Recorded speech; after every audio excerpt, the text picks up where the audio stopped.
6 गुर्जरों को पाकिस्तानी सेना ने उनके शरीर के टुकड़े काट काट करके उनको तड़फा तड़फा करके उनकी जान ली थी, लेकिन उन गुर्जरों ने, देशभक्त गुर्जरों ने होठ नहीं खोला था, एक भी राज पाकिस्तानी सेना को नहीं बताया था।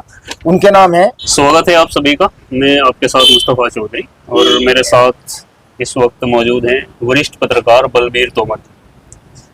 कश्मीर से भाजपा विधायक चंद्र प्रकाश गंग, उनका एक बयान आया है गुर्जर समाज को लेकर। उन्होंने थोड़ी देर बात करना, देशभक्त गुर्जर समाज को हथियार सप्लायर बताया। एक तरह से उन्होंने आतंकवादियों से पूरे समुदाय को जोड़ने की कोशिश की है। गुर्जर समाज के वरिष्ठ नागरिक और वरिष्ठ पत्रकार बलबीर तोमर जी मेरे साथ हैं, वो उन्हीं से बात करेंगे इस पूरे घटनाक्रम पर। तोमर साहब, आपका बहुत बहुत स्वागत है। बहुत बहुत धन्यवाद। बीजेपी विधायक और चंद्र प्रकाश गंग का एक बयान आया है गुर्जर समुदाय को लेकर। उन्होंने जो है उनको हथियार सप्लायर से जोड़ा है, यानी कि एक तरह से आतंकवादियों से जोड़ने की कोशिश की। आप भी उसी समाज से आते हैं, क्या कहेंगे इस पर? देखिए, चंद्र प्रकाश गंग का जो बयान है, तो ये एक तरह से एक बहुत बड़े देशभक्त कबीले का घोर अपमान है। इसकी जितनी निंदा की जाए वो कम है। और खाली इतना नहीं है, इसके खिलाफ हम सबको आवाज़ उठानी चाहिए और ऐसे आदमी की जो विधायकी है वो समाप्त की जानी चाहिए, जो उस समुदाय का अपमान कर रहा है, जिसने आतंकवादियों से लोहा लेते हुए पाकिस्तानी सेना के भी जो दुश्मन नंबर 1 जो माने जाते हैं, तो वो जम्मू कश्मीर के गुर्जर माने जाते हैं। तो ऐसी कुर्बानी, मतलब ऐसी बलिदानी, मतलब कबीले के लिए अगर ऐसे मतलब ये अपमानजनक शब्द इस्तेमाल करते हैं तो ये नाकाबिले बर्दाश्त है।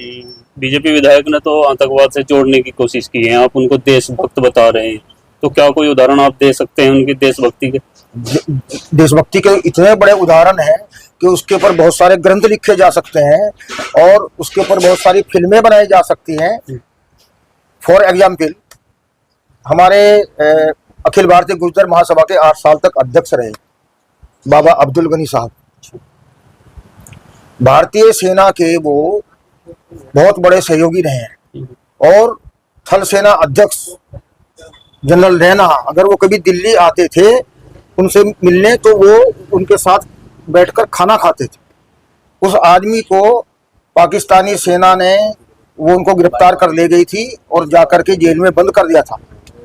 फिर वो वहां से एक गुर्जर की सहायता से वो जेल से भाग आए थे। बाबा अब्दुल गनी, उनके ऊपर 50,000 रुपए का इनाम पाकिस्तान में घोषित किया गया था। वो हमारे मतलब गुर्जरों के गौरव थे और देशभक्ति की बहुत बड़ी मिसाल थे। इसके अलावा मोहम्मद दीन गुजर अपने पशु चराने सीमा की तरफ गए थे, तो पाकिस्तानी सेना ने उनको पकड़ लिया और उनको 50,000 रुपए का लालच दिया और साथ में कहा कि आप जो है कुरान के ऊपर हाथ रखिए और हमसे सहयोग करने का वादा कीजिए। पाकिस्तानी सेना ने मोहम्मद दीन गुजर जी को कहा कि ये 50 कि हम आपको 50,000 रुपए देंगे। कुछ उनको पैसा दिया और कहा कि आपको वहाँ जो मतलब सेना के जो ठिकाने हैं और सेना के ठिकानों के अलावा जो वहाँ के मतलब जैसे ना टेलीफोन एक्सचेंज है, तो इस तरह की जो जरूरी चीजें थी कि उन सब की आपको जानकारी हमें देनी है और साथ में जो है कुछ वाहनों की व्यवस्था के लिए भी उनसे कहा। लेकिन मोहम्मद दीन गुजर, चूंकि वो तो गुर्जर थे तो देशभक्त कबीले से आते थे, वो सीधे जो है गए और पुलिस थाने में जाकर कहा कि इसी तरह से देश के ऊपर हमला करने की योजना बन रही है। पुलिस को उनका यकीन नहीं आया, पुलिस ने उनका यकीन नहीं किया, लेकिन बाद में फिर जो है वो ये जानने के बाद कि ये गुर्जर है, तो तब जाकर के उनके साथ जाकर के हमला किया गया और पाकिस्तान की सेना की चौकी को नेस्तनाबूद करने में सफलता मिली और हमले से मतलब उस क्षेत्र में हमले का बचाव हो सका। दीन मोहम्मद गुर्जर जी को ये सन 65 में के युद्ध में ये उन्होंने जो भारत और पाकिस्तान का ये सहयोग किया था। तो फिर उनको बाद में 1966 में उनको फिर जो है वो पद्मश्री की उपाधि दी गई थी और साथ में उनकी आर्थिक सहायता भी की गई थी। यानी कि ये देशभक्ति के किस्से आप गुर्जर समुदाय देशभक्ति के के इसके भी के अलावा एक जो सबसे बहुत बड़ा एक महत्वपूर्ण रोल है, 6 गुर्जरों को पाकिस्तानी सेना ने उनके शरीर के टुकड़े काट काट करके उनको तड़फा तड़फा करके उनकी जान ली थी, लेकिन उन गुर्जरों ने, देशभक्त गुर्जरों ने होठ नहीं खोला था, एक भी राज पाकिस्तानी सेना को नहीं बताया था। उनके नाम है मास्टर सैयद मोहम्मद, चौधरी खुशिया, चौधरी गुलाम हुसैन, चौधरी पीर बख्श, मोहम्मद सिद्दीक और मोहम्मद नारा। आज भी मेंढर में कुछ जिले में सेना ने उनकी याद में एक कीर्ति स्तंभ बना हुआ है और 13 अप्रैल को प्रतिवर्ष वहां पर एक शानदार मेला लगता है और मिलिट्री के बड़े अफसर जाकर के उनको सैल्यूट देते हैं, देशभक्त लोगों को। तो इस तरह के हमारे पास ये बहुत सारी मतलब चीजें हैं। एक थी हमारी वो